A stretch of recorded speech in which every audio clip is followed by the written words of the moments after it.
Queridos e amados irmãos, igreja do nosso Senhor e Salvador Jesus Cristo, uma boa noite a todos. A graça e a paz do nosso Senhor Jesus seja com os amados irmãos.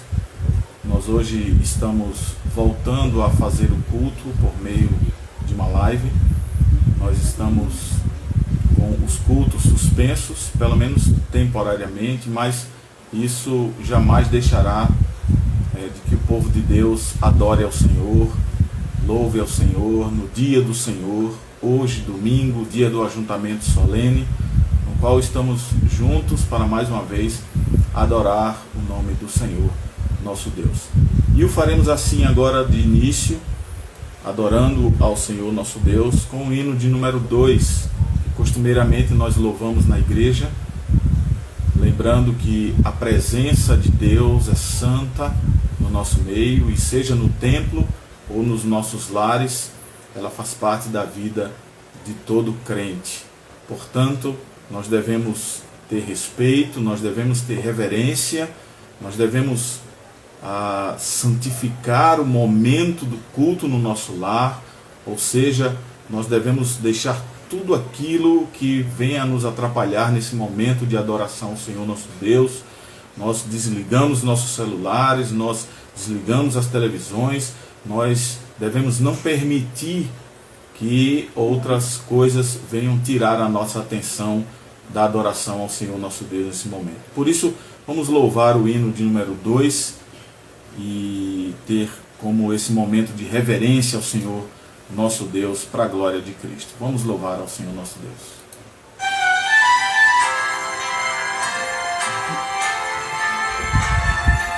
Louve conosco, o Senhor está no seu santo templo. Toda reverência ao nosso Deus. O Senhor está no seu santo templo.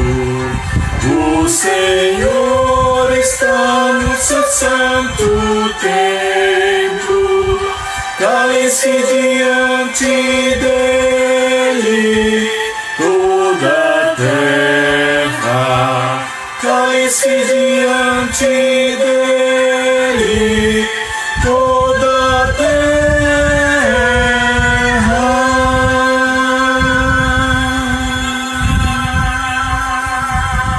O Senhor está no seu santo templo, o Senhor está no seu lar, no nosso lar, o Senhor está conosco. Por isso, nós devemos reverência ao Senhor nosso Deus.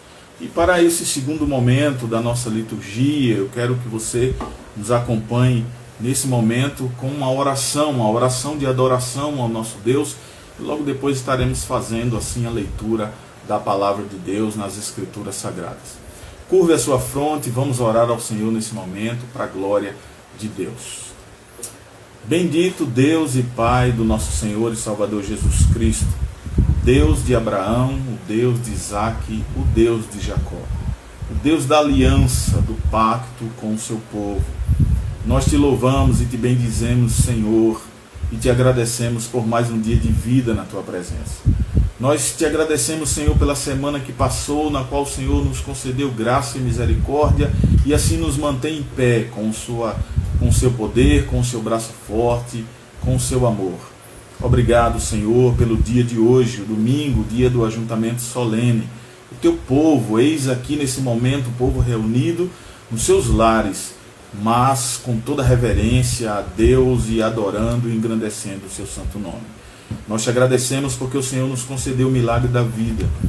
Nós te agradecemos porque, apesar de toda a tribulação, de todas as dificuldades, de todas as lutas do nosso dia a dia, mas o Senhor está conosco. O Senhor, o Deus de Israel, o Deus soberano, Criador dos céus e da terra, é o Deus que nos mantém em pé, é o Senhor que nos mantém firmes, é o Senhor da igreja que tem abençoado a cada um da igreja, a cada um que faz parte do corpo de Cristo, tem sustentado as nossas famílias, o Senhor que tem provido todo o alimento para cada um de nós, tem nos dado saúde, e mesmo em meio às dificuldades, nós temos sido grandemente abençoados e guardados pelo Senhor. Pai, neste momento nós te adoramos na beleza da tua santidade e te rogamos, Senhor, que o Senhor seja com o nosso coração, com o coração do teu povo, com a alma do teu povo, com todos os nossos pensamentos, e que eles estejam cativos nas mãos do teu Espírito essa noite, não desviados para qualquer lugar ou interessados em um outro assunto que não seja adoração ao Senhor Deus Todo-Poderoso. Sê conosco, Senhor, nos abençoa, nos dirige, nos orienta, ilumina a nossa mente na leitura da tua palavra, nas orações, nesse momento em que também logo depois estaremos ouvindo a tua voz e aprendendo da tua lei. Sê propício ao teu povo, Senhor, perdoando os nossos pecados. É o que nós te oramos agradecidos assim, em nome de Jesus. Amém. Amém. Eu convido você, meu irmão, minha irmã, a abrir a sua palavra, a abrir a palavra de Deus no Salmo de número 1. Salmo de número 1. Abra a sua Bíblia e acompanhe a leitura da palavra de Deus no Salmo de número 1. Onde diz assim a palavra do Senhor nosso Deus, Salmo de número 1.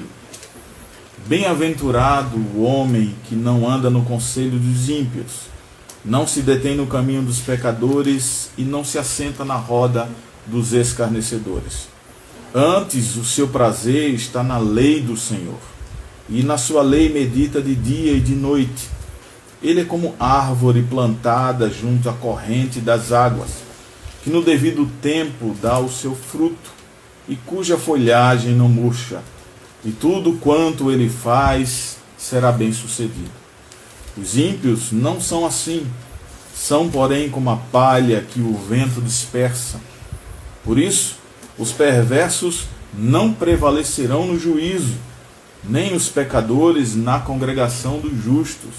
Pois o Senhor conhece o caminho dos justos, mas o caminho do ímpio, esse perecerá.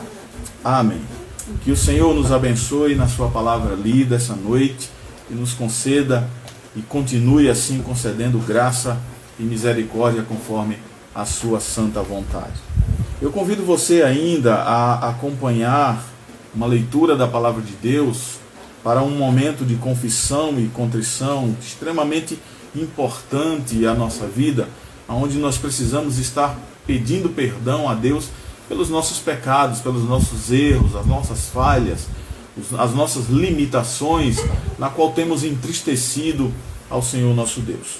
A leitura, ela está em alguns textos separados no Evangelho de Mateus, capítulo 3, versículos de 1 a 3, no capítulo 3, versículo 8, e também lá na segunda carta do apóstolo Paulo aos Coríntios, capítulo 7, versículo 10. Eu vou fazer a leitura, os irmãos ouçam com atenção, e nós assim estaremos logo depois nos dirigindo ao Senhor com oração de confissão e contrição.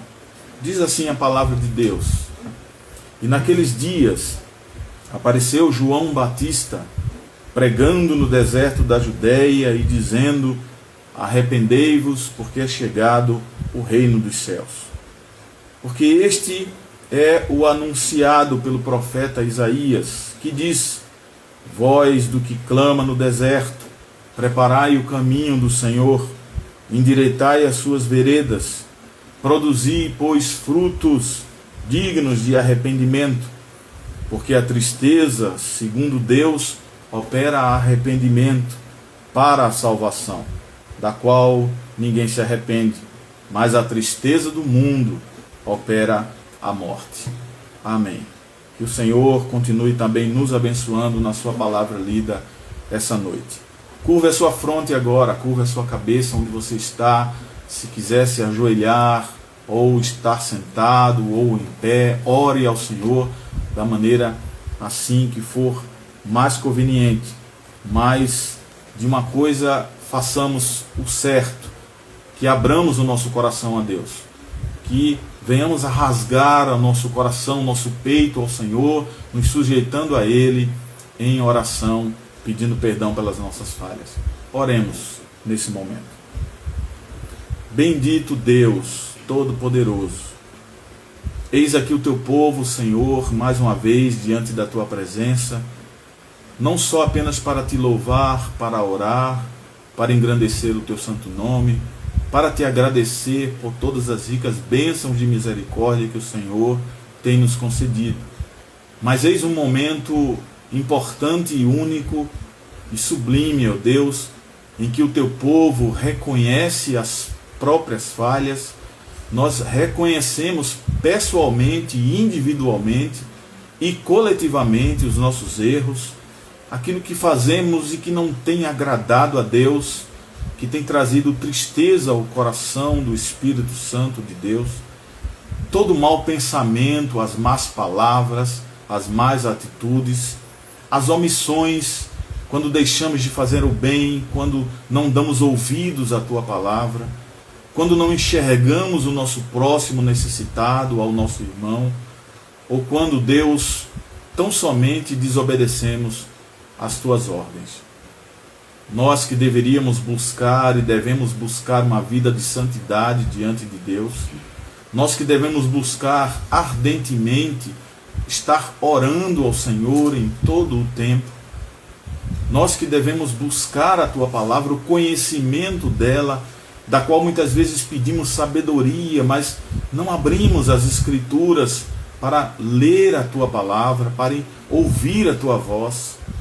Pai, nos perdoa por esses momentos e por muitos dos quais momentos que nos tiram a atenção da vida cristã, do compromisso com a igreja e, acima de tudo, do compromisso com o Senhor, daquilo que nos distrai, ó Deus, a vida e nos desvia dos teus mandamentos, da tua vontade, do prazer que o Senhor tem quando servimos ao Senhor de todo o coração. Ó Deus, tem misericórdia de nós, Senhor, do teu povo, que é de dura cerviz, que por muitas vezes tem mais o não nos nossos lábios do que o sim, Senhor. Eu te obedeço, eu te agradeço e eu faço a tua vontade. Tem misericórdia de nós, Senhor, porque o nosso coração nós reconhecemos por meio da tua palavra que ele é enganoso, ele é corrupto, ele nos engana muitas vezes, Senhor, trazendo prazeres que não fazem parte da tua vontade e nos desvia dos compromissos com o Senhor. Ó Deus, tem misericórdia de nós, porque tu conheces as nossas fraquezas e limitações. Pai, nos ajuda, nos fortalece, nos anima, nos incentiva, Senhor, por meio da tua palavra, a buscar a tua vontade, a fazer a tua vontade. Esse mundo tem trazido prazeres momentâneos, esse mundo tem trazido prazeres extremamente temporários e que não tem rendido graças ao Senhor. Por isso, Deus, sabemos que tudo isso passa, menos a tua palavra. Por isso nós te pedimos que o Senhor tenha misericórdia de nós, que perdoe as muitas das nossas falhas, que o Senhor perdoe os nossos erros, do qual nós confessamos aqui essa noite. Erros e pecados, dos quais não só confessamos, mas muitos deles que por muitas vezes temos nos esquecido, mas o Senhor não esquece. Por isso, ó Deus, aqueles dos quais não nos lembramos mais, perdoa-nos, Senhor, porque te entristecemos e fizemos o que é mal aos teus olhos. Sê propício a nós, Senhor, para a glória de Cristo. Nós te oramos agradecidos e sabendo que o Senhor derramará sobre nós a paz do teu perdão, nos dando um alento de podermos voltar a te servir com ânimo, com alegria, com entusiasmo, com vontade, para a glória do Senhor. Em nome de Jesus que nós te oramos e agradecemos por tudo. Amém. Queridos irmãos, vamos louvar ao Senhor nesse momento. Eu convido você aí no seu lar a entoarmos 2 cânticos para a glória de Deus. Estarei contando aqui com as vozes das meninas, de Esther, de Micaela, de Dilza, para que a gente louve ao Senhor nosso Deus, 2 cânticos ao Senhor. Vamos louvar. Esse cântico fala de confiança, ele tem uma letra sobre a confiança no Deus Todo-Poderoso, no qual ele tem compaixão de nós.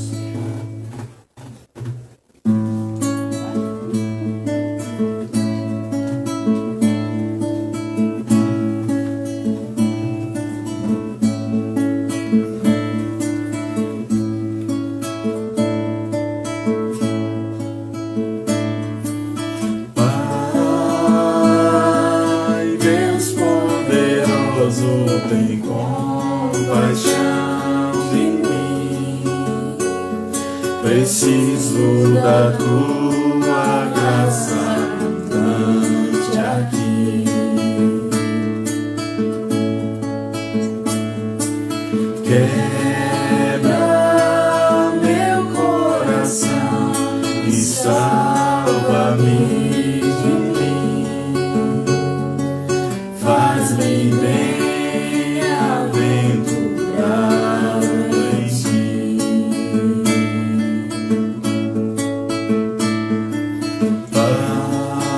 Pai, Deus de justiça, misericórdia, amor, confesso que me afastei, me esqueci de ti.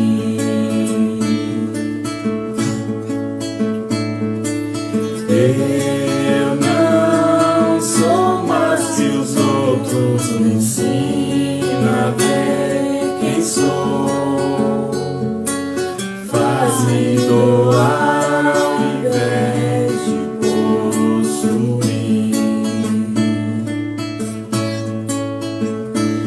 Esvazia o meu ego, enche-me de ti.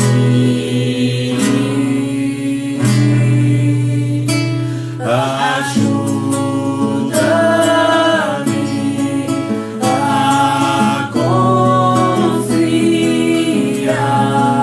mesmo quando a confiança me falta.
Senhor, eu não sou nada diante do teu poder, nem merecedor do teu imenso amor. Através do teu Filho tenho livre acesso a ti, que me fez chegar aos teus pés, me humilhar diante de ti, Senhor. Senhor, eu não sou nada diante do teu poder, nem merecedor do teu imenso amor. Através do teu Filho tenho livre acesso a ti, que me fez chegar aos teus pés, me humilhar diante de ti. Deixa o teu rio, deixa o teu rio passar em minha vida e curar minhas feridas, sarar as minhas dores. Livra-me, ó Deus, das cadeias que me prendem. Toca em minha alma, faz de mim o teu querer. Deixa os teus rios passar em minha vida e curar minhas feridas, sarar as minhas dores. Livra-me, ó Deus, das cadeias que me prendem. Toca em minha alma, faz em mim o teu querer, Senhor.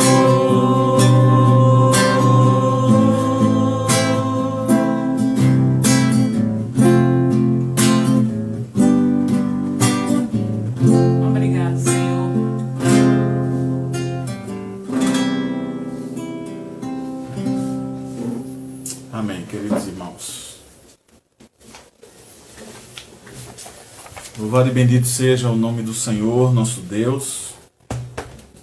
Louvado seja o Senhor Jesus Cristo, que nos tem concedido graça e misericórdia por amor do seu nome.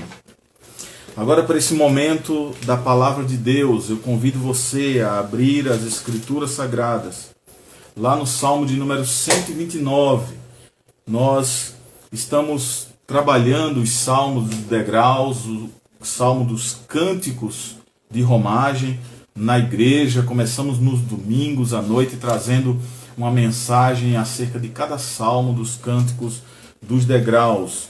E iríamos trabalhar nesse domingo no templo o salmo de número 129, mas graças a Deus por estarmos aqui adorando ao Senhor, louvando o seu santo nome e podendo trazer a palavra de Deus neste salmo, mesmo nos nossos lares. Então você vai abrir as Escrituras Sagradas e você vai lá no Salmo 129 deixar esses 8 versos abertos e eu vou fazer a leitura deles e nós vamos meditar na palavra de Deus acerca desse salmo. Então, Salmo de número 129.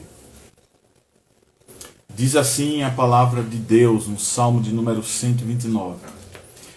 Muitas vezes me angustiaram desde a minha mocidade. Israel que o diga. Desde a minha mocidade me angustiaram, todavia não prevaleceram contra mim. Sobre meu dorso lavraram os aradores, nele abriram longos sulcos. Mas o Senhor é justo, cortou as cordas dos ímpios. Sejam envergonhados e repelidos todos os que aborrecem a Sião. Sejam como a erva dos telhados, que seca antes de florescer, com a qual não enche a mão o ceifeiro, nem os braços o que ata os feixes. E também os que passam não dizem: a bênção do Senhor seja convosco, nós vos abençoamos em nome do Senhor. Amém. Que o Senhor mais uma vez nos abençoe na sua palavra lida. E eu quero chamar você a orar nesse momento, palavra de oração, agradecendo a Deus por esse momento da leitura e também pedindo ao Senhor que nos oriente na interpretação da sua palavra. Querido Deus e Pai bendito, nós te agradecemos por esse momento da leitura da tua santa palavra, Senhor. E nós te pedimos que a tua palavra esteja em nosso coração para não pecarmos contra o Senhor. E que dela venhamos a tirar lições preciosas conforme a tua vontade.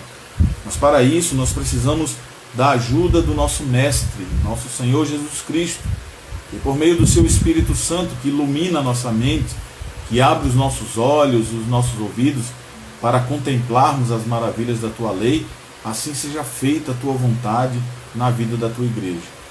Orienta-nos, ó Deus, nos dá lições importantes para que não apenas aprendamos, mas venhamos a aplicar essas lições na nossa vida, no dia a dia, para a glória do teu nome. Em nome de Jesus nós te oramos e agradecemos por tudo. Amém. Muito bem, meus amados irmãos. Eis aqui mais um salmo dos degraus, ou chamado o salmo dos cânticos de romagem, o salmo de peregrinação, onde você vai manter a sua Bíblia aberta para nós discorrermos nesses pequenos e curtos versos que vão de 1 ao verso 8, para que possamos entender a palavra de Deus e podemos tirar aplicações e lições importantes para a nossa vida. O Salmo 129 é, de certa forma, um cântico que para muitos traz certa dificuldade, para algumas igrejas que buscam estudar a palavra de Deus de uma maneira mais profunda, traz certa dificuldade de compreensão e também de aceitação de algumas partes desse salmo por algumas pessoas. Por que eu estou dizendo isso? Porque o salmo, ele tem, esse é um salmo entre os salmos que ele tem uma chamada imprecatória.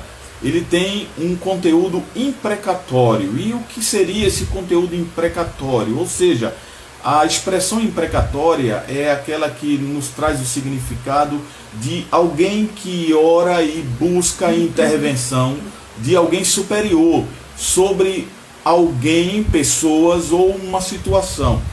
Ou seja, quando a gente recorre à autoridade superior, para que essa autoridade puna aqueles que nos fazem mal. Então, essa é a questão da expressão imprecatória nesse salmo. Então, por que eu digo que há dificuldade de alguns em sentir a leitura desse salmo e depois ficar pensando, mas será que nós devemos, é dever, é direito que eu tenha que orar a Deus para que Deus puna alguém? Bom, nós vamos entender isso da melhor maneira possível, para que não pareça essa expressão uma maneira pejorativa da gente desejar o mal a alguém, ou de que um pastor, um líder vai dizer na igreja, olha irmãos, igreja, vocês têm que orar contra os inimigos de vocês, de uma maneira que vocês têm que pedir a Deus para que Deus destrua ele. Temos que entender da melhor maneira possível o que esse salmo está falando e acerca do que é uma oração imprecatória, para que a gente não possa cair no erro de desejar mal aos outros, de não, em vez de desejarmos a bênção, desejarmos a maldição, ou desejarmos que alguém que nós não gostamos morra, ou que venha passar por uma situação difícil. Vamos entender para que a gente possa aqui extrair a beleza desse salmo, a seriedade desse salmo e as verdades contidas nesse salmo acerca do que é uma oração imprecatória. E essa expressão aqui, imprecar, quer dizer justamente pedir para esse superior uma sentença favorável ou desfavorável para alguém ou alguma coisa, principalmente se essa alguma coisa está lhe fazendo mal. Então vamos lá. Esses salmos aqui são salmos onde o autor, e principalmente nesse Salmo 129, o autor pede a Deus que de certa forma ele castigue os seus inimigos, mas vamos entender isso, tá? E vamos trazer um exemplo aqui a princípio do Salmo 55 no verso 15, por exemplo. Tem uma leitura bastante pesada para que a gente possa entender e não nos assustarmos. O Salmo 55 no verso 15, o salmista diz assim lá: a morte os assalte. Olha o desejo do coração do salmista para com seus inimigos, para com aqueles que os perseguem.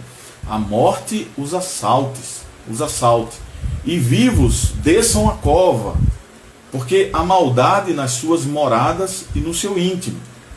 Veja o Salmo 55, aqui no verso 15, o que é que ele traz como uma palavra bastante pesada. Mas nós vamos aprender e entender por meio da palavra de Deus, para que não caiamos em erro na leitura desse salmo. Um outro salmo também que nos traz essa leitura bem pesada é o Salmo 58, lá no verso 6, onde o salmista diz assim: ó Deus, quebra-lhes os dentes na boca, arranca, Senhor, os queixais aos leãozinhos. Um outro salmo também que traz uma leitura pesada acerca de uma oração imprecatória está no Salmo 69, lá no versículo 28. Quando diz assim: sejam riscados do livro dos vivos e não tenham registro com os justos, diz o salmista. E mais um outro exemplo, o Salmo 109, no verso 9, quando diz assim o salmista: fiquem órfãos os seus filhos e viúva a sua esposa.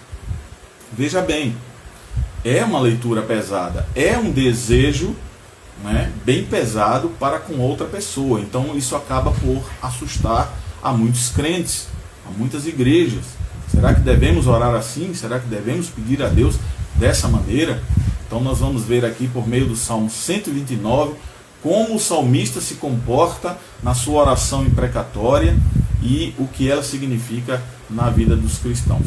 Apesar das características aqui de um hino de fé, esse Salmo 129, essas características aqui, quando olhamos para esse salmo, elas ficam cobertas pelas queixas do salmista, pelas palavras de queixas daquele povo. Então, há lamentações por parte do povo. O salmista renova aqui no Salmo 129 a sua confiança, recordando os problemas do passado. Você vai olhar para esse salmo e você, quando eu chegar na parte da divisão do salmo, a gente vai ver aqui que você vai olhar para ele como o salmista olhava e como o povo que cantava esse salmo dos degraus na ida ao templo de Jerusalém para adorar ao Senhor fazia. Eles olhavam para o passado, para a perspectiva do futuro. Olhava para as ações de Deus no passado, na vida do povo, para a viva esperança no futuro. Então, o salmista faz aqui, ele olha para o passado, mas ao mesmo tempo ele clama a Deus em relação ao futuro, transformando as dificuldades que ele passava juntamente com o povo, agora em esperança e alívio para um futuro glorioso com Cristo. Então, meus irmãos, olhe para o seu salmo e vamos dividir o assunto do salmo aqui. Essa divisão vai, em primeiro lugar, do verso 1 ao verso 4 e depois do verso 5 ao verso 8, que vai aí encerrar o Salmo 129. Do verso 1 ao verso 4 está a primeira divisão do Salmo 129. E nela nós vemos o salmista trazendo as dificuldades passadas por ele e pelo seu povo. É assim que você vai olhar para esse salmo. Do verso 1 ao verso 4, você vai olhar para as suas dificuldades, da sua família, dos seus familiares, dos irmãos em Cristo. Vamos olhar com um olhar para a nossa igreja, as dificuldades que nós passamos. E aí, a base para essa expressão de dificuldade que ele traz aqui do verso 1 ao verso 4 está justamente nos primeiros versos aí do Salmo 129, quando ele diz assim: muitas vezes me angustiaram. Você vai ver essa expressão aí no Salmo 129, é o início do Salmo. Você vai ver no verso 1, muitas vezes me angustiaram, ou seja, os muitos problemas de Israel são aqui resumidos pelo salmista nessa declaração. E você pode também resumir as suas muitas dificuldades nessa declaração: muitas vezes me angustiaram. Desde o Êxodo ali, a época da mocidade de Israel, as primeiras gerações, aquela nação passou por muitas aflições por parte dos seus inimigos. A cada cativeiro eram muitas as aflições. A cada deserto, claro que por muitas vezes, por desobediência ao Senhor, passavam por muitas dificuldades. E aqui o salmista traz metáforas, por exemplo, para que a gente possa entender a linguagem do Salmo de uma maneira melhor e aplicar à nossa vida. Ele traz pelo menos duas metáforas que são usadas aqui para ilustrar essa aflição. Você vai olhar para o seu texto e vai ver essa metáfora usada pelo salmista aí. Quando, em primeiro lugar, ele vai usar a expressão as marcas do chicote. Veja aí o verso 3, as marcas do chicote sobre as costas do povo. Ele compara a essas marcas a sulcos, que são aquelas aberturas na terra que são feitas para o arado. No tempo antigo, quando se usava o carro de boi, que hoje não se usa mais, hoje temos as máquinas, os tratores para arar a terra, e tinha uma lâmina enorme que era amarrada por cordas junto ao madeiro, que era colocada nas costas do boi, e aí o agricultor pegava ali naquela madeira, né, que tinha uma forma de guidão, feito um guidão de bicicleta, e ele pegava e o boi puxava na frente, e aquela lâmina ia abrindo ali aquele sulco, aquela vala naquele arado. Então o salmista faz a comparação dos seus tormentos, das suas angústias e das dificuldades que o povo passava a as marcas dos chicotes que eles levavam lá pelos babilônicos. Não estamos aqui falando neste salmo do Egito, nós estamos falando dos babilônicos, porque o período do salmo aqui provavelmente foi logo após a saída desse povo do cativeiro babilônico. Então eles eram marcados pelo chicote nas costas, e ele faz essa comparação dizendo esse chicote abria marcas nas costas do povo, como a lâmina é colocada pelo agricultor no arado e vai abrindo aqueles sulcos. Essa é a primeira metáfora que ele usa para a gente entender. Aí você olha mais na frente e vê o verso 4, e ele vai fazer a comparação novamente, dizendo que as cordas dos opressores eram comparadas com as cordas usadas para amarrar os bois. É o que você olha aí para o Salmo e você diz assim: mas o Senhor é justo, cortou as cordas dos ímpios. Os ímpios, os babilônicos que amarravam aquele povo, ele compara aqui as cordas que eram amarradas nos bois para abrir esse suco ali no arado. Então, ele traz essas duas comparações. Porém, diante de tudo isso, diante de todo o sofrimento, de toda a angústia, né, o salmista deixa claro por meio do salmo que o Senhor sempre fez justiça.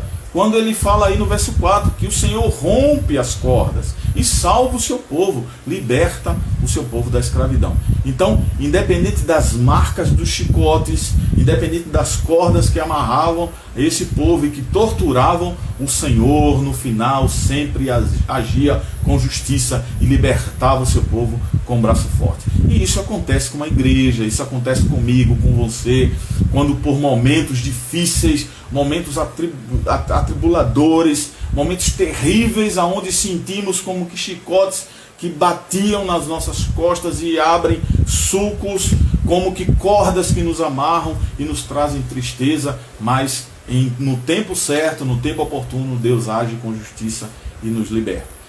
Essa é a primeira divisão aí do Salmo 129, do verso 1 ao verso 4. O salmista fala das dificuldades passadas, assim por ele e também pelo povo. A segunda parte para a divisão do Salmo é justamente do verso 5 agora ao verso 8, onde encerra o Salmo, aonde o salmista ele vai falar agora da esperança que traz alívio para um futuro, não só dele, mas também para o povo. E assim você vai enxergar também do mesmo jeito. Quando você olhou nos primeiros versos acerca do passado, das dificuldades, você agora vai olhar igual ao salmista aqui, juntamente com ele, para a esperança que nos traz alívio para um futuro da igreja, para um futuro da sua vida e da minha vida. O salmista começa lá dizendo: muitas vezes me angustiaram. É o passado. Agora ele diz e deseja na oração imprecatória: sejam envergonhados todos. É o que ele vai dizer aí no texto. Sejam envergonhados todos. O salmista, numa oração aqui imprecatória, ele mostra o desejo dele de ver os seus inimigos envergonhados e mandados de volta para casa. A palavra envergonhados aqui, ela aparece no Salmo 129 e aparece em diversos textos, não só do Antigo Testamento, mas também do Novo Testamento, trazendo alguns significados. E dentre eles aqui a palavra envergonhado, ela no grego, por exemplo, ela vai trazer o significado de falta de honra. Falta de honra. Por exemplo, o apóstolo Pedro, na sua segunda carta, ele traz um texto relacionado a essa palavra. O envergonhado é aquele que não vai ter honra. Ele deveria ter honra, ou como um vaso usado para honra e um vaso usado para desonra, um utensílio, né, usado para desonra, como paus e pedras, e o ouro e a prata, no qual o apóstolo Pedro vai falar. Como Himeneu e Mileto, por exemplo, né, que eles não foram bênçãos para a glória de Deus, eles não foram bênçãos para o Evangelho, eles foram vergonha, né, eles foram uma desonra. Deus não usou aqueles homens para honra, mas eles desonraram-se a si mesmo e desonraram o Evangelho ali no Novo Testamento. Então, a palavra envergonhados aqui, o salmista está dizendo que eles não tenham honra, que eles sejam desonrados, é a expressão aqui para envergonhado. Então, queridos irmãos, o salmista usa comparações nas metáforas aqui do Salmo para mostrar o seu pedido a Deus para que os planos malignos daqueles que mantiveram o povo em cativeiro sejam impedidos, sejam barrados, sejam parados, não deem continuidade até a extinção do povo. E isso nos faz lembrar o que vamos ler e entender aí no texto acerca de um capim ou de uma grama que cresce num telhado de uma casa. Ela, por não ter sustentação, não ter raiz, não ter uma terra boa, forte, que traga vida, ela vai secar rápido. Esse mato, essa grama, esse capim que está no alto, aparentemente trazendo destaque, beleza, né? Está ali verdinho, mas aproxima-se muito do calor, está muito próximo do sol, está acima, e por não ter raízes bem fundadas e uma terra boa, começa a murchar e a secar. Então o salmista faz essa comparação desse destaque, dessa grama verde bonita com os ímpios, de que eles secarão logo, secarão rápido, de que você não tenha preocupação com a punição dos ímpios, porque o Senhor, no tempo certo, com sua justiça reta, Ele vai trazer a cabo os seus inimigos. Então, esse capim não pode ser colhido ou amarrado em molhos e feixes, é o que ele cita aí no texto. Ou seja, os inimigos serão desonrados, serão envergonhados por não terem sustentação, por não terem raiz profunda. Então, o Salmo nos ensina, meus irmãos, que Deus permite que sua igreja passe por diversas tribulações. É o que o salmista está trazendo aqui no Salmo 129. Mas para que no tempo certo o livramento de Deus chegue ao seu povo e Ele mesmo mostre o quanto Ele é libertador e defensor do seu povo, do povo a quem Ele ama. O salmista traz aqui a memória dos cristãos, fala àquele povo e fala a mim e a você aqui essa noite, por quantas vezes, né, aquele povo foi perseguido em toda a história cristã, por quantas vezes eu e você fomos perseguidos, fomos atribulados, problemas vieram a nossas costas, né, pessoas desejaram mal, intentaram mal contra nós, intentaram mal contra você, o coração ímpio, duro, desejou a maldade, a inveja e tantos problemas que vêm sobre o povo. Mas Deus preservou a cada um de nós. Deus preserva a sua igreja. Deus preservou aquele salmista e preservou o seu povo, com o objetivo de fortificar a cada um deles e trazendo esperança a cada um deles para um tempo futuro. Então, meus irmãos, vamos ver aí, olhe para a sua Bíblia mais uma vez. Vamos expor aqui rapidamente os versos 1 ao verso 8, começando pelo verso 1 ao verso 3, um aspecto importante, onde o salmista vai expor aí a sua angústia. Então, você vai olhar para a sua Bíblia e você vai ver do verso 1 ao verso 3, o salmista expondo a sua angústia. Ele começa o salmo dizendo assim: muitas vezes me angustiaram, desde a minha mocidade, Israel que eu diga. Ou seja, Israel é testemunha, viu e ouviu e sentiu na pele todas essas angústias. Desde a minha mocidade, diz ele, me angustiaram, todavia não prevaleceram contra mim. Mas sobre o meu dorso lavraram os aradores, nele abriram longos sulcos. É o que ele começa dizendo do verso 1 ao verso 3. Nesse texto, o salmista vai nos mostrar aqui, de início, 5 aspectos, 5 pontos importantes sobre a angústia nesse texto aí do verso 1 ao verso 3. O primeiro deles é que essa angústia, essa agonia, essa tristeza, ela é geral, ela vem sobre todas as pessoas, vem sobre todo Israel.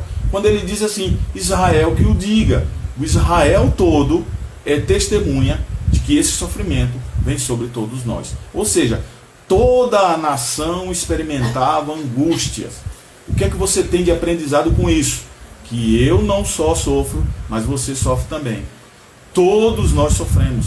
As pessoas sofrem. Toda a igreja sofre. Todo mundo no mundo abre a boca e diz assim: eu já sofri, eu sofro, eu posso vir a sofrer. Não há ninguém que esteja isento de sofrimento. Então, o primeiro aspecto sobre a angústia que ele traz é que a angústia, ela é geral. Ela não é para um e não é para outro. Ela é para o pobre e não é para o rico. Ela é para o branco e não é para o negro. Ela é para aquele que tem uma condição social melhor e não é para o menor. Ela atinge a todos. Essa é a expressão do salmista.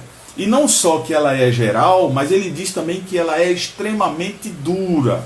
Ela é extremamente rigorosa.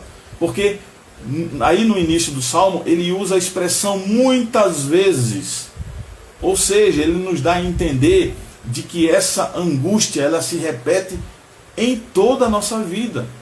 E por se repetir, ela gera experiência e gerava experiência para aquele povo. Ou seja, quantos e quantos momentos de angústia, de dificuldade sobreveio sobre a sua vida e você hoje está experimentado. Você sabe o que acontece. É por isso que nós damos conselhos aos filhos, dizendo, olha, aquele caminho é ruim, aquele caminho é difícil, aquele caminho é angustiante. Por quê? Porque você já passou por ali algumas vezes.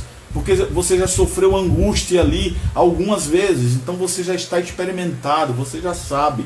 Você sabe que é geral para todos e você sabe que ela é extremamente rigorosa na expressão dele muitas vezes. E quem dentre eu e você não pode dizer que sofremos diversas vezes, ou que não passamos por angústia por muitas vezes? Então, por ela se repetir muitas vezes na vida do povo, na vida do salmista, ele diz, essa angústia foram muitas vezes, mas elas nos geraram experiência.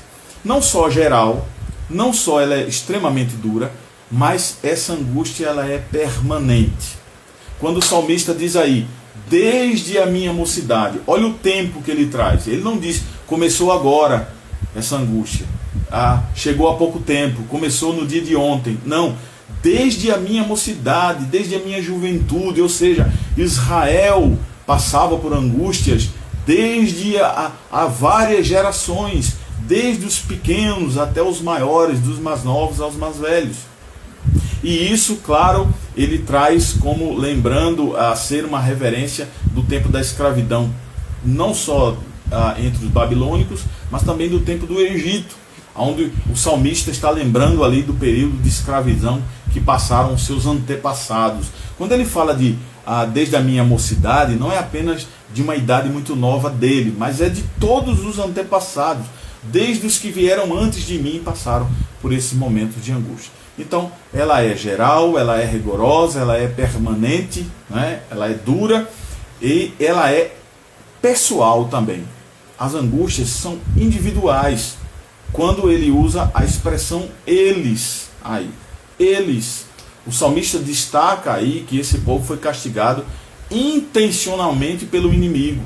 Não haviam catástrofes naturais sendo provocadas pelo inimigo, mas era de uma outra forma, através de outros castigos. Mas era individualmente, não era apenas a uma nação inteira, mas o povo era castigado individualmente. E não só era geral, rigorosa, permanente, individual, mas essa angústia era terrível.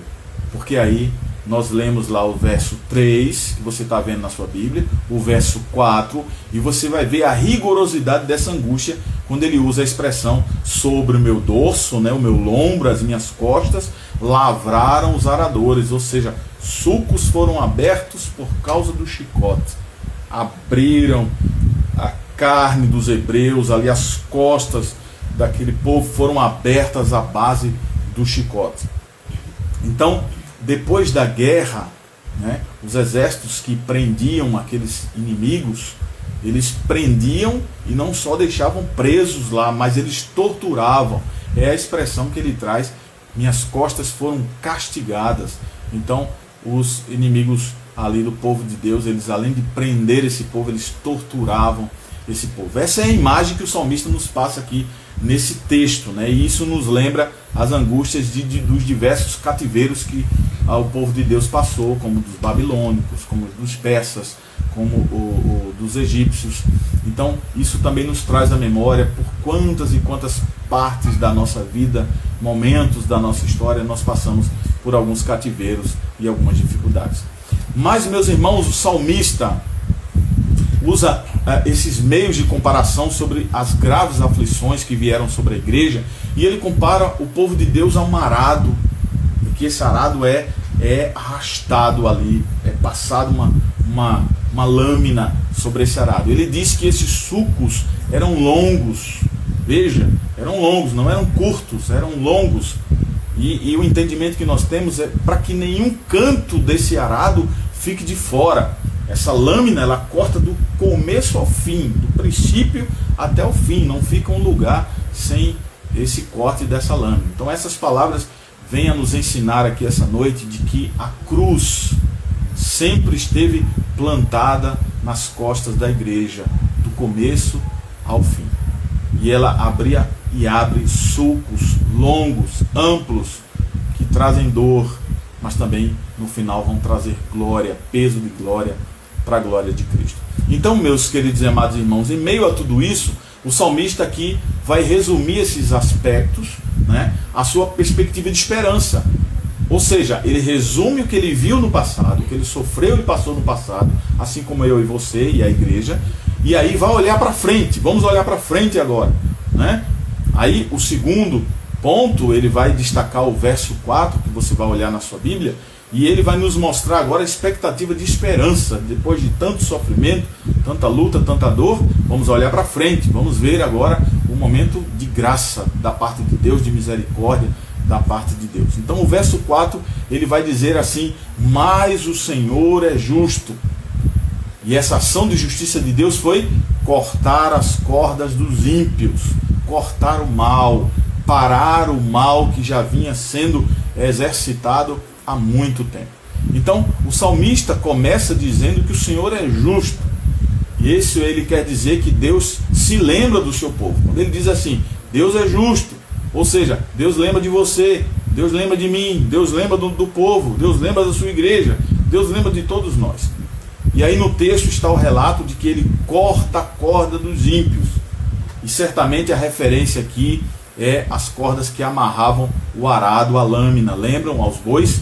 Ele faz aquela comparação, a corda que amarra a lâmina ao boi para fazer o arado. Ele traz essa comparação à corda dos inimigos que amarravam essas pessoas, né, ao povo de Deus e os mantinham ali em cativeiro. Então, Deus cortou essas amarras, ou seja, ele os libertou o povo da opressão, do cativeiro, do sofrimento, da angústia e da dor. A justiça de Deus aqui é vista de uma maneira que ele preserva o seu povo e de como ele também pune os seus inimigos. Isso é o que ele está nos ensinando aqui essa noite. Quando os servos de Deus estão em meio às dificuldades, quando estão sendo tentados, esse tempo é uma oportunidade para que venhamos a refletir como Deus tem ensinado e experimentado o seu povo desde o princípio, seja de geração a geração.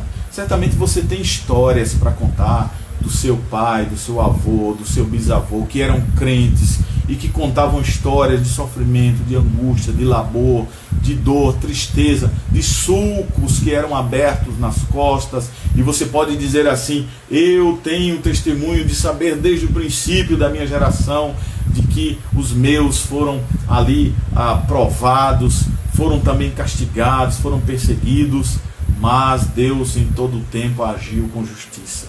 Um certo momento Deus vai lá e suspende o cativeiro e suspende o sofrimento, não que ele retire o sofrimento completamente para que vivamos uma vida agora numa boa até o fim dos tempos. Não é isso. Mas ele faz justiça, ou seja, ele para a dor num determinado tempo do qual ele sabe o quanto suportamos e até onde podemos suportar. E ele fez isso quando o seu povo se voltava para ele. E o momento é esse. É quando o momento de dor, de angústia, de tristeza e de sofrimento, a gente se volta para o Senhor, a gente se volta para Deus. Assim como o povo lá no Egito se voltou depois de tanto sofrimento, depois de tanta angústia, já não aguentavam mais e aí clamaram, pediram: Senhor, manda um libertador, levanta um libertador para nos tirar desse sofrimento, porque não suportamos mais.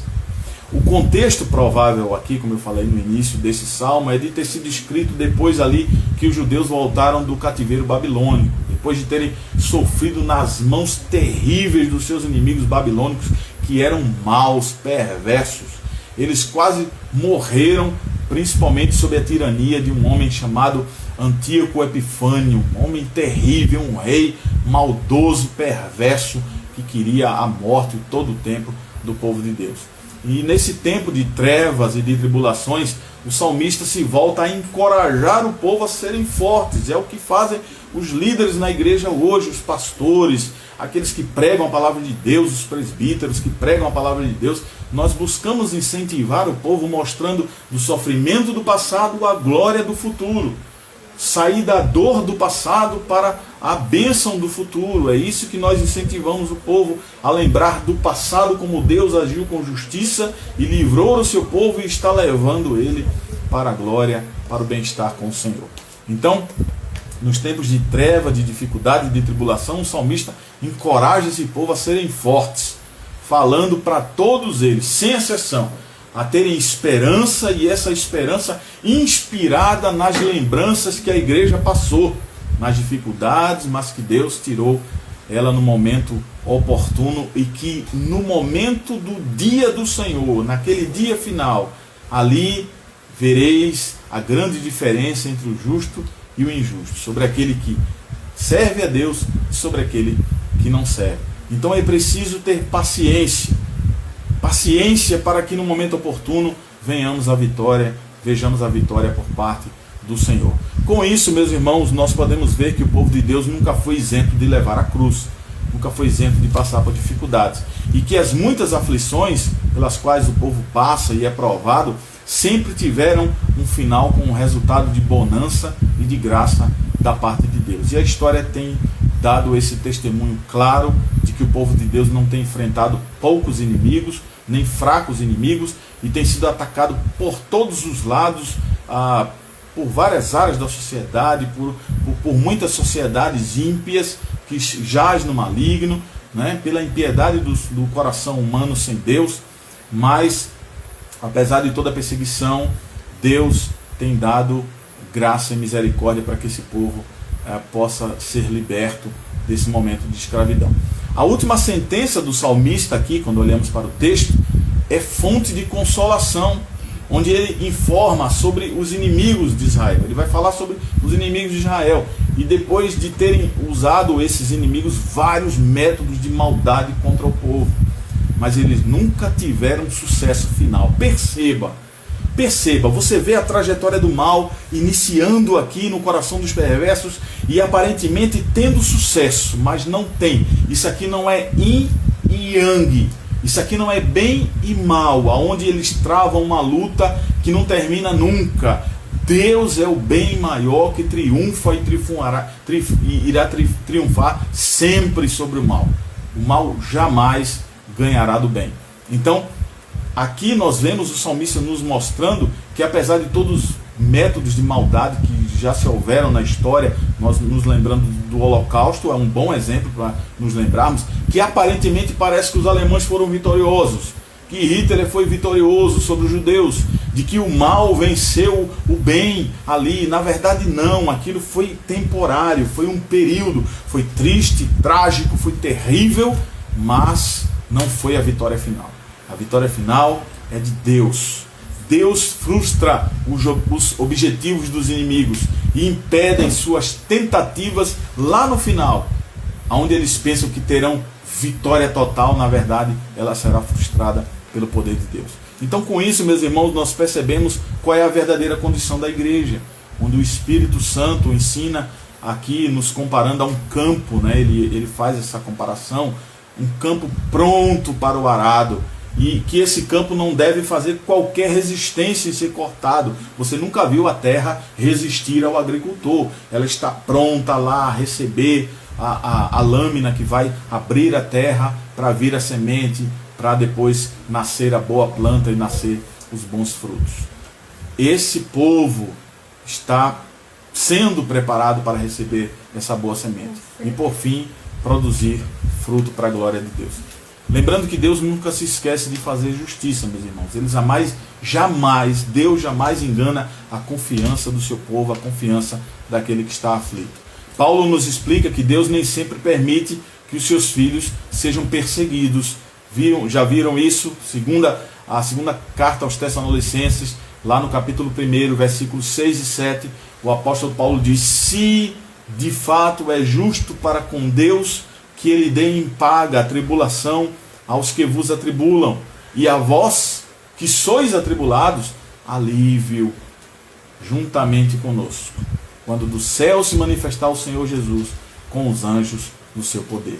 Veja, lá no final é o grande dia, lá na frente é a grande vitória, lá naquele dia é o grande dia de descanso, é o grande dia da vitória do povo de Deus por meio do Senhor Jesus Cristo.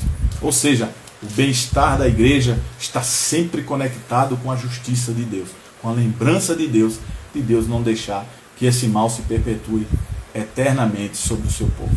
Então, por fim, o salmista agora vai encerrar do verso 5 ao verso 8, trazendo a oração imprecatória. E aí agora nós vamos entender quando ele começa dizendo assim: sejam envergonhados e repelidos todos, olha o desejo dele, os que aborrecem a Sião, sejam como a erva do telhado, né? Aquela erva que eu falei que não tem raiz profunda e vai secar e murchar rapidamente. Sejam como a erva dos telhados que seca antes mesmo de florescer, com a qual não enche a mão do ceifeiro, nem os braços aquele que ata os feixes. E também os que passam não dizem: a bênção do Senhor seja convosco, nós vos abençoamos em nome do Senhor. Concluindo aqui, meus irmãos, a nossa exposição do Salmo 129, o salmista aqui nesses últimos versos ora a Deus para que os seus inimigos sejam confundidos, envergonhados. Lembra daquela palavra, envergonhados? Não sejam usados para honra, não sejam usados para serem honrados, ou seja, que Deus os envergonhe, Deus não os use para a glória do seu nome, e que faça justiça, mas justiça de Deus. Uma oração imprecatória tão somente é você orar, pedir ao Senhor que o Senhor haja para com os seus inimigos, para com os seus perseguidores. Não é a sua justiça, o seu desejo, a sua oração, mas é a justiça de Deus. Então você pode orar assim: Senhor, seja com aquela sociedade, Senhor, tenha misericórdia e haja com justiça, eu te peço, porque nós estamos sofrendo perseguição, mas age, Senhor, para com ele. O pedido nosso é para que o Senhor use a sua justiça. Então o salmista aqui está falando disso, orando imprecatoriamente, e está falando de um tempo mais à frente. Ele lembra do passado, fala das dores, e ele faz uma oração imprecatória pedindo ao Senhor para que o Senhor haja com justiça sobre esse povo que os perseguiu, que os maltratou, que os colocou em cativeiro, para que no final de tudo a glória de Deus seja manifesta e a glória da igreja seja vista e testemunhada pelos seus. Como todos os verbos aqui que nós olhamos nesses versos finais, desses últimos versos, estão no tempo futuro, nós aí acabamos por entender que ele está saindo do passado e mostrando e vendo uma expectativa do futuro gloriosa lá na frente. Então nós vamos entender aqui que o autor do Salmo, né, está tirando lições e passando essas lições para o povo, tirando as instruções e lições do passado para que eles olhem para a revelação que vem no futuro, para que haja esperança na expectativa da glória futura. Então o final de tudo está aqui. Ele declara que o povo de Deus não deve viver no desânimo pelas dores do passado, né? Ou quando vê os seus inimigos chegando ao topo, se gloriando, aparentemente vencendo, porque todo o capim, é a comparação que ele vai fazer dessa grama, desse capim com os inimigos. O capim que cresce nos telhados perecem, porque eles parecem cheios de vigor, mas eles vão perecer. Eles estão no topo em destaque, mas eles vão murchar, porque quando esse capim cresce nos telhados, parecem cheios de verdor, mostrando sua posição de destaque ali, parecendo mais até valioso do que o trigo que está no chão sendo pisado. Olha a comparação. O trigo que está no chão sendo pisado parece ter menos valor do que aquela grama, aquele capim que está no alto em destaque e verde. Na verdade, esse trigo que está no chão sendo pisado é o povo de Deus, mas ele será glorificado, e aquele capim verdoso e glorioso que está lá em cima, ele secará, ele murchará. O capim do telhado murcha e desaparece rapidamente, porque não tem raiz embaixo da terra para alimentar. Sempre que a grandeza dos inimigos se levantar por causa e causar temor a mim, a você e a igreja, nós devemos recordar dessa comparação, olhar para o passado e ver uma perspectiva da glória futura em Cristo Jesus. Olhar para o trigo que é pisado, mas que será glorificado lá na frente. E aquela grama, aquele capim verde que está lá no alto em destaque, esse será destruído, murchará e secará.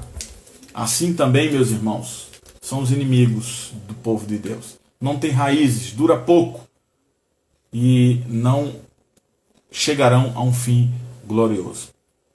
Nós concluímos essa palavra do Salmo 129, é que a conclusão que chegamos é que esse Salmo 129 tem o seu cumprimento em Jesus Cristo. Essa é a aplicação para nós. Tem o seu cumprimento em Cristo e em sua igreja. Assim como o salmista e o povo sofreram aflições, Cristo experimentou terrível angústia. Isaías capítulo 50, no versículo 6, diz assim: ofereci as costas, olha a palavra de Cristo, ofereci as costas aos que me feriram, e a face aos que me arrancavam os cabelos, não escondi o rosto aos que me afrontavam e me cuspiam. Assim também, como o salmista e o povo olharam para Deus em clamor, Jesus olhou para o seu Pai e disse lá em Isaías 50, versículo 7, porque o Senhor Deus me ajudou, pelo que não me senti envergonhado, não desonrado, mas honrado. Por isso fiz o meu rosto como um seixo, uma pedra ornamental, e sei que não serei envergonhado. Assim como o salmista e o povo entregaram a Deus uma oração imprecatória, Jesus Cristo também entregou seus inimigos nas soberanas mãos do justo juiz, o Deus e Pai. Isaías capítulo 50, versículo 9. Eis que o Senhor Deus me ajuda. Quem há que me condene? Eis que todos eles, como um vestido, serão consumidos, a traça os comerá. Oração imprecatória do Senhor Jesus Cristo. Ou seja, meus irmãos, o Deus Santo, soberano, Criador do céu e da terra, deve ser glorificado. Assim como disse o pastor Charles Spurgeon, o grande vingador e justo deve ser louvado, bem como o amoroso redentor das nossas almas.